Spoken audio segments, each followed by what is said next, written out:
The Biden administration is investigating a top Pentagon official for her alleged ties to an Iranian propaganda network after previously saying last Wednesday that it was, quote, honored to have her served. Now, to chat about this in more detail is our foreign affairs expert, Lisa Daftari from the Foreign Desk, who joins us once again from Los Angeles. Lisa, Republican senators are calling on the Department of Defense to have her security clearance revoked. So 2 questions here. Who is this Pentagon official, and why does she still have a security clearance? Great questions, and it shouldn't just be Republicans who are concerned that somebody who has direct connections and communication with Iran's regime is serving in our Pentagon and got security clearance, to your second point. So this is Ariane Tabatabai. She is one of a handful of individuals who have been called out in a recent expose as having direct connections to Iran's regime through their ministry, actually having correspondence with the mullahs in Iran saying, how does this look to you? What could I do for you? Should I go to this conference? Should I speak at this conference? And actually asking their opinion. So they're working for Iran's regime. So why is it just Republicans? Everyone should be outraged. I'm of Iranian descent. I know a lot of people are saying, oh, she's only being called out because she's Iranian. I'm trying to make this about anything other than the fact that she has direct connections with another country, let alone a rogue state. And obviously, we know about Iran's regime and what's going on over there and what they continue to do to evade sanctions and continue to pour money into terrorism and to haunt and terrorize their own civilians back at home with their human rights abuses. But this should be taken care of right away. I know the first reaction from the Pentagon was like, yeah, of course, we stand right by her. We're actually happy she's here. But then obviously second day, there's a lot of pushback, a lot more tension, and a lot of more details from this expose coming out about who she is, what this group of experts, so to speak, was, and how the Iran regime placed them. If you want a bit more background, this group started in 2014. It's almost a think tank that was created entirely by Iran's regime to place these individuals into very high positions, whether it's on TV, in newspapers, acting as experts. So they gave their opinion that there should be better relations with Iran's regime, of course, that there should be a nuclear deal, and that led right into Obama's 2015 Iran nuclear deal. And of course, now again, under the Biden administration, we have a handful of these individuals working with Robert Malley, who is the envoy to Iran. Of course, he is on unpaid leave because of other issues, because he has promised the Iranians many things. And of course, working with very, very sensitive documents, he has crossed the line many times. So a lot to look at here. I know I'm going on, but this is very, very important. Both sides need to be looking at this. Everyone should be concerned that anyone with these kinds of connections to Iran's regime is working for our government. Wow. Now, sticking with the U.S., the House Republicans have kicked off President Joe Biden's impeachment inquiry. He faces an array of allegations related to personal business dealings, which were spearheaded by his son, Hunter Biden. But the Democrats insist that there is no evidence against President Biden.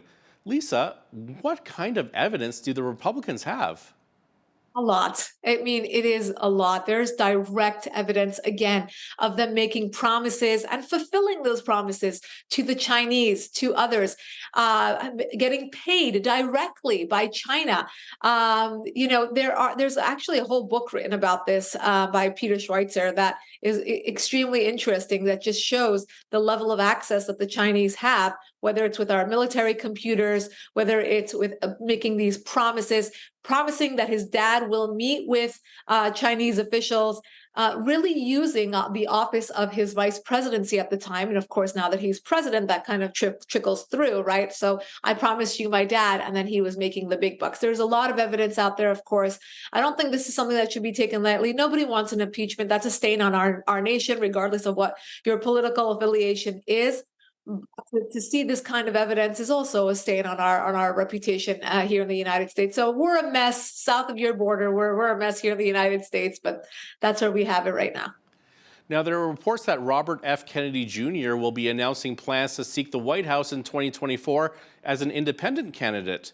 He feels that the DNC is changing the rules to exclude his candidacy. Tell us more about this development. Yeah, this is interesting. I think there are people are surprised, and then yet they're not, because where Robert Kennedy stands, he has actually been a pretty consistent candidate.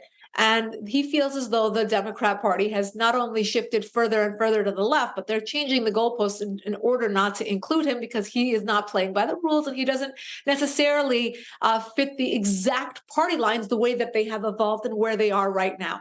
He doesn't want to change parties and become a Republican, so his other choice is to run as an independent. Now, the question really becomes, how will this affect either side? Will this take away votes from the Biden administration if they become the candidate for the Democrats, or will this take away votes from the Republican candidate, whomever that may be? So there's a lot of reaction to this. I know it will obviously change the landscape of the vote regardless, because we've seen this happen in the United States before. If you recall Ross Perot in that election, that was very historic because of the way that it split the vote and how it affected the Republicans in that election. But we shall see what will happen. But I think this will be quite a significant announcement, and we shall see how it will actually affect the election. The U.S. government on Thursday started notifying federal employees that a shutdown may occur, meaning that millions of workers may have stopped receiving pay as of yesterday, October the 1st. What kinds of government programs, services, and departments are in danger or have already been affected? Yeah, well, they actually averted a shutdown a few hours before the shutdown actually took place, which is great news for everybody who works for the government. Obviously, we're talking about, think about all these different offices, the passport office and the State Department and the, post. I mean, every single office would have been shut down, and obviously affecting our economy and slowing things down. And again, another stain, right? We're trying to propel and things and push things forward here in the United States. And obviously our economy is suffering. Our government has been slow. It's been this ping pong match in Congress and Senate for a very long time. Obviously the Biden administration not playing along well with Republicans, Republicans not playing along well with the Biden administration, Republicans not playing along well with themselves, Democrats having infighting as well. So there's a lot to look at here, but thankfully the shutdown was averted for now, but that doesn't mean we won't see another one in the near future because of what we're seeing. The pattern is definitely there. Now, over the weekend, new reports revealed that an organized hacking group affiliated with the Chinese government is tampering with routers in attacks on various organizations and cybersecurity agencies in the United States and Japan. So what kind of threat does this pose here on North American soil?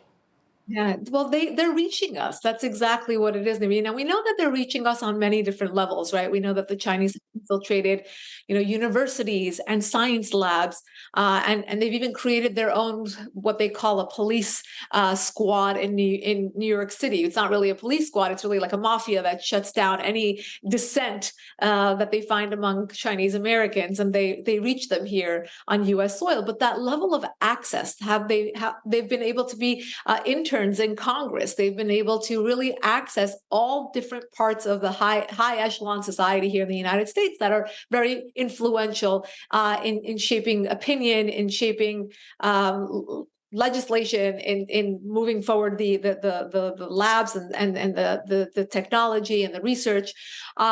Very, very important that they are going into these routers. And from what I understand, and we covered this at the foreign desk, from what I understand, the firmware is able to mimic exactly what the router does. So these, what we have to stop it is not really, it's not detecting this as a cyber threat. Wow. So it's really get under the radar. And routers, I mean, we all have routers, right? So this is something that everybody has to watch out for and kind of, get ahead of the game. But the main point here, Naveen, is that we're not paying attention. And we know that China is improving on everything: cyber warfare, their military, their technology, in terms of development. I mean, they have not only learned from us here in the West, they have surpassed us in many ways. And it's going to take a long time for us to learn what they're doing and then to combat it. So this is a multi-step process. And I think the United States and the West in general has to really get ahead of this instead of just chasing it.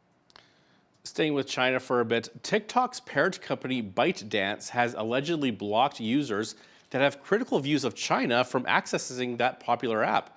Now, that's according to a report that was released last week, and potentially users beyond China's borders may have also been impacted?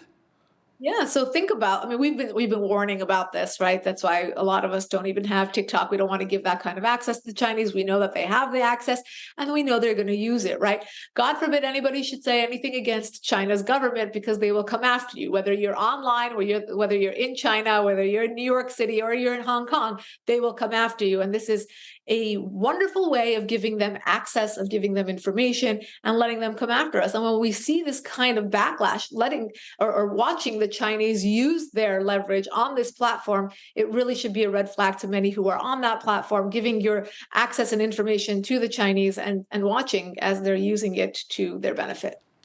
And in the face of heightened tensions with China, Taiwan recently unveiled its first domestically manufactured submarine. Now, the vessel was christened with the name Narwhal, which is paying homage to a mythical Chinese fish. Lisa, will China really care about this sub, or will they just continue to use their air and naval forces to keep harassing the island?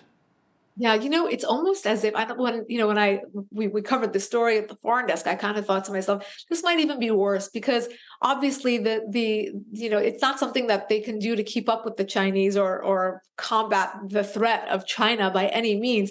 But it almost acknowledges to the Chinese that we're expecting you to invade. So this is what we're doing in preparation for that. They're trying to, flex their muscles, obviously trying to get a lot of help from the West. The West here in the United States, we are overly committed to the war in Ukraine. And of course, reports have shown that we cannot help Taiwan as much as we would want or what we would have done had we not been involved in a war in Ukraine.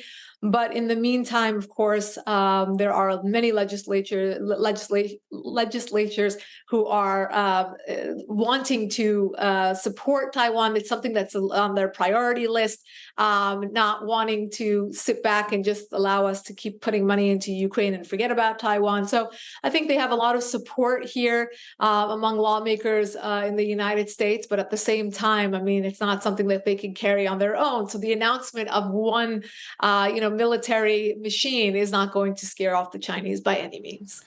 Now you're mentioning the war between Russia and Ukraine. It seems like this war is just not going to wind down anytime soon. And President Vladimir Putin signed a decree on Saturday for the military to enlist 130,000 more recruits. That's already in addition to the 147,000 Russians drafted for the Ukrainian invasion in the spring. Yeah, this is awful. I mean, this is going to obviously have a lot of reaction back at home. I know a lot of Russians have been trying to escape the country, trying to duck out of their obligations of the draft, really making this obligatory so that they can increase their might and their force. But as you said, this is such a dead end war that nobody wants to fight in it. Nobody wants to go over there. No one feels, that patriotic pull, or there's a small percentage of Russians who do. It's dragged on for such a long time. Everyone wants to see an end to this. Everyone wants to see, that it's senseless. It's completely senseless. And to have more people dragged into it, it's very, very unfortunate, really, on both sides.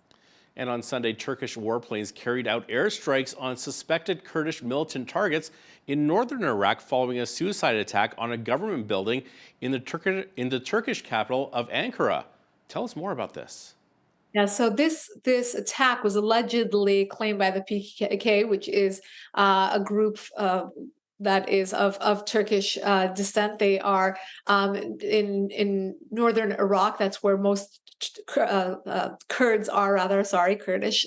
Um, what's interesting about this is that Turkey will always go and retaliate against the Kurds anyway, because that is where they find their enemy to be within the Kurds. So this is a great excuse to go now bombing civilian areas in these Kurdish enclaves